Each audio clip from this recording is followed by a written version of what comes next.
How to download play UFL football on PlayStation, Xbox and PC for free. Hey guys, welcome back to the channel. On today's video, let's discuss about UFL football. First of all, open any of your preferred browser and go to uflgame.com and this will land you to this page. As you can see, the anticipated date for which you can download the game is September 12th for now. But if you want to pre-order, you can do it easily. For this, first of all, you will have to select on the download now button or pre-order now button.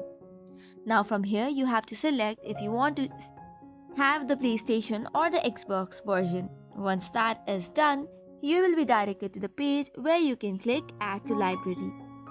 After this, you might have to sign in and enter your credentials. However, if you do not have an account yet, you might have to create it then. And once the UFL will be available to download, you will be easily able to play it on your Xbox or the PlayStation. For now, you can just add it as a pre-order. We will let you know once it is available to download for PC as well. That is all for today's video. For more such contents, do not forget to hit the like and subscribe button. Thank you and keep watching.